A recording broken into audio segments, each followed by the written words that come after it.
Hi ദർശനങ്ങളിലേക്ക് എല്ലാവർക്കും സ്വാഗതം. ഞാൻ ഒരു 5 ഇയേഴ്സ് ബാക്ക് ഒരു വീഡിയോ ചെയ്തിരുന്നു തേപ്പിനെ കുറിച്ച് പറഞ്ഞിട്ട്. എന്താണ് ബോയ്സ് ഗേൾസിനെ തേക്കുന്നു, ഗേൾസ് ബോയ്സിനെ തേക്കുന്നു എന്നൊക്കെ പറഞ്ഞിട്ട് അതിനുമായിട്ട് ബന്ധപ്പെട്ടൊരു വീഡിയോ ചെയ്തിരുന്നു. അപ്പോൾ അതിനകത്ത് കൂടുതൽ ഞാൻ ബ്രേക്കപ്പിനെ കുറിച്ചാണ് പറയാൻ ഉദ്ദേശിച്ചത്. അപ്പം അതിൻ്റെ ഇടയിൽ അന്ന് ഒരുപാട് കമൻറ്റ്സ് കാര്യങ്ങളൊക്കെ വന്നിട്ടുണ്ടായിരുന്നു. തിരിച്ചും സംഭവിക്കുന്നുണ്ട്. അങ്ങനെയാണ് കുറേ കാര്യങ്ങൾ റെലവൻ്റ് ആയിട്ടുള്ള കുറേ സബ്ജക്ട്സ് അന്നേരം അതിൻ്റെ ഇടയിൽ വന്നിട്ടുണ്ടായിരുന്നു. അപ്പോൾ നമ്മൾ ഇപ്പം ഞാനിത് ഈ ഒരു വീഡിയോ ചെയ്യുന്നതെന്ന് വെച്ച് കഴിഞ്ഞാൽ അന്ന് അതിൽ എക്സ്പ്ലെയിൻ ചെയ്യാൻ പറ്റാത്ത കുറച്ച് കാര്യങ്ങൾ എക്സ്പ്ലെയിൻ ചെയ്യാൻ വേണ്ടിയാണ്. അതായത് നമ്മളിപ്പോൾ ഉള്ളത് ഒരു ബ്രേക്കപ്പിലാണെങ്കിൽ ആ ബ്രേക്കപ്പിനെ നമുക്ക് എങ്ങനെ ഓവർകം ചെയ്യാം എന്നുള്ളതാണ് നമ്മൾ ചിന്തിക്കേണ്ടത്. ഇപ്പം ഈ അടുത്തിടയ്ക്ക് നമ്മളൊരു ന്യൂസ് കിട്ടുന്ന ഒരു ഇൻഫ്ലുവൻസർ ആയിട്ടുള്ളൊരു കുട്ടി ആത്മഹത്യ ചെയ്തതിനെ കുറിച്ചൊക്കെ. അപ്പം നമ്മൾ പെട്ടെന്നൊരു പ്രണയത്തിലേക്ക് പോകുന്നു. അത് പിന്നീട് ബ്രേക്കപ്പ് ആവുന്ന അപ്പം തന്നെ നമ്മൾ ഡിപ്രഷനിലേക്ക് പോകുന്നു. അതിൽ നിന്ന് ഡിപ്രഷൻ നമ്മളെ കൊണ്ടെത്തിക്കുന്നത് സൂയിസൈഡ് എന്നുള്ള രീതിയിലേക്കൊക്കെയാണ്. അപ്പം അതിൽ നിന്നൊക്കെ ഓവർകം ചെയ്ത് വരിക എന്നുള്ളതാണ്. നമ്മളെപ്പോഴും സർവൈവ് ചെയ്യാനാണ് ട്രൈ ചെയ്തുകൊണ്ടിരിക്കുന്നത്. അപ്പോൾ അത് നമ്മൾ ഇപ്പോഴത്തെ ഈ ഒരു ജനറേഷനിലുള്ള എൻ്റെയൊക്കെ പിന്നിലുള്ള ഒരു ജനറേഷനുണ്ട്. അപ്പോൾ ഇപ്പോഴത്തെ കുട്ടികൾ കൂടുതലും പെട്ടെന്ന് ഇമോഷണലി അങ്ങ് ഡൗൺ ആവുന്ന കുട്ടികളാണ്. ഇപ്പം ജീവിതത്തിൻ്റെ ഒരു വലിയ ഭാഗമാണ് പ്രണയവും കാര്യങ്ങളും. പ്രണയവും നമ്മുടെ കരിയർ, ഇതെല്ലാം ലൈഫിൻ്റെ ഒരു ജേണിയിൽ ഉൾപ്പെടുന്ന കാര്യങ്ങളാണ്.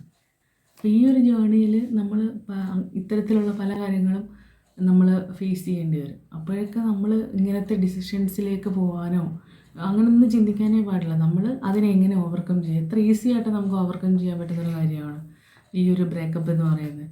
കാരണം എന്താ വെച്ചാൽ പലപ്പം പണ്ടായിരുന്നെങ്കിൽ നമ്മൾ പറയുമായിരുന്നു വിഷാദ രോഗത്തിന് അടിമപ്പെട്ട് പോകുമായിരുന്നു.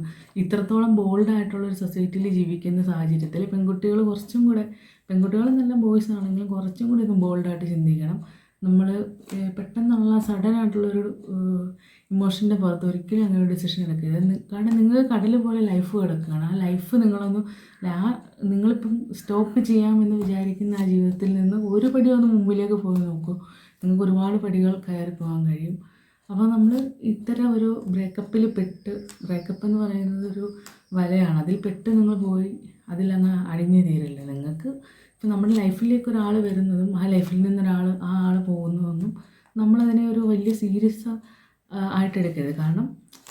കാരണം അവർ പോയാലും നമ്മുടെ ലൈഫ് ബാക്കി നിൽക്കുകയാണ്. അപ്പം നമ്മൾ അതിലേക്ക് ഫോക്കസ് ചെയ്യുക. അതിലെന്തുണ്ട്, അതിൽ നമ്മുടെ ചുറ്റുപാടൊക്കെ ഉണ്ട്, അവരുടെ സന്തോഷങ്ങൾക്ക് വേണ്ടി നമ്മൾ എന്തെങ്കിലും ചെയ്യുക. നമ്മൾ മറ്റൊരു കാര്യത്തിലേക്ക് അങ്ങ് ഇൻവോൾവ് ആയി കഴിഞ്ഞാൽ തീരാവുന്ന ബ്രേക്കപ്പുകൾ ഈ ലോകത്തുള്ളൂ. നമ്മൾ ചിന്തിക്കുക, നമ്മൾ എന്തെല്ലാം രോഗം കൊണ്ട് കഷ്ടപ്പെടുന്ന ആളുകളുണ്ട്. അവർ പോലും ഒരു ക്യാൻസർ പേഷ്യൻസ് പോലും സർവൈവ് ചെയ്യാനാണ് നോക്കുന്നത്. അവരും ആത്മഹത്യയെക്കുറിച്ച് വേണമെങ്കിൽ ചിന്തിക്കുക. എത്രയോ പേര് സർവൈവ് ചെയ്യാൻ ശ്രമിച്ചിട്ടുണ്ട്. അപ്പം ആ അവസാന മൊമെൻറ്റ് വരെ അവരൊക്കെ സർവൈവ് ചെയ്യാനാണ് ശ്രമിക്കുന്നത്. നമ്മളൊരു RCCയിലൊക്കെ ചെന്ന് നമുക്ക് കാണാൻ പറ്റുന്ന കാഴ്ച അതാണ്. അപ്പോൾ നമ്മൾ എന്തുകൊണ്ട് നമ്മുടെ ഇപ്പോഴത്തെ കുട്ടികൾ പെട്ടെന്ന് ഇങ്ങനെ ഒരു ഡിസിഷൻ എടുക്കുന്നു എന്നുള്ളതാണ്. കൂടുതൽ ഈ പ്രണയ മൂലം ഉണ്ടാകുന്ന നിരാശകളും അതിൽ നിന്നും ഉണ്ടാകുന്ന ഡിപ്രഷൻസും ഒക്കെ തന്നെയാണ്. അപ്പോൾ അതിനെ നമ്മൾക്ക് ഓവർകം ചെയ്യാൻ പറ്റുന്നതേ ഉള്ളൂ. മക്കളെ, നിങ്ങളുടെ ലൈഫ് ഇനിയും ബാക്കിയാണ്. അപ്പോൾ ആ ലൈഫിന് വേണ്ടിയാണ് നിങ്ങൾ ജീവിക്കേണ്ടത്. നിങ്ങളുടെ ലൈഫ് ബിൽഡ് ചെയ്തെടുക്കുക എന്നുള്ളതാണ്. ഇപ്പം നമ്മുടെ പേരൻസ് എല്ലാവരെയും നോക്കിക്കഴിഞ്ഞാൽ നമ്മൾ ഒരു ജീവിതം ബിൽഡ് ചെയ്തെടുത്തവരാണ്. അല്ലാതെ നമുക്ക് ആരും കൊണ്ടു തരുന്നതല്ല. ഇപ്പം നമുക്കുള്ള ലൈഫ് അതെങ്ങനെ ജീവിക്കണമെന്ന് നമ്മൾ ഡിസൈഡ് ചെയ്യുക. അപ്പോൾ ആ ലൈഫിലേക്ക് ആര് വന്നാലും പോയാലും നമ്മൾ ജീവിക്കും എന്നുള്ളതാണ് അൾട്ടിമേറ്റായിട്ട് നമ്മൾ എടുക്കുന്ന ഡിസിഷൻ. ഒരിക്കലും ഒരു ബ്രേക്കപ്പിൽ പെട്ട് നമ്മൾ തകർന്നു പോകാനേ പാടില്ല. 1000 വാതിലുകൾ നമുക്ക് ഫ്രണ്ടിൽ തുറക്കുന്നുണ്ട്, നമ്മളത് കാണുന്നില്ല എന്നുള്ളതാണ് സത്യം. ഇപ്പം കുട്ടികളെന്നല്ല, മുതിർന്നവരും ഇത്തരത്തിലുള്ള പ്രണയ നൈരാശ്യത്തിലും വിഷമത്തിലും കുടുങ്ങി കിടക്കുന്നവർ,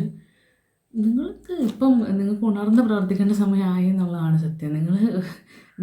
ബ്രേക്കപ്പ് എന്ന് പറയുന്നത് ഒരു താൽക്കാലികമായിട്ടുള്ള കാര്യമാണ്.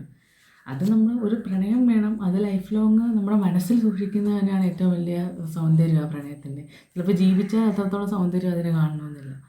അപ്പം നമ്മൾ അതിനെ ആ ഒരു പോസിറ്റീവ് വൈബിൽ തന്നെ കാണുക. എന്തിനാണ് നമ്മൾ നെഗറ്റീവായിട്ട് ചിന്തിക്കുന്നതിന്? പ്രണയം എന്ന് പറയുന്നത് ഏറ്റവും മനോഹരമായ കാര്യമാണ്. അതിനെ നമ്മൾ പോസിറ്റീവായിട്ട് ചിന്തിക്കുക. എന്തിനാണ് ഒരിക്കലും നെഗറ്റീവായിട്ട് ചിന്തിച്ച് അത് ഒരു ഡിപ്രഷനിലേക്ക് നമ്മൾ കൊണ്ടെത്തിക്കാതിരിക്കുക.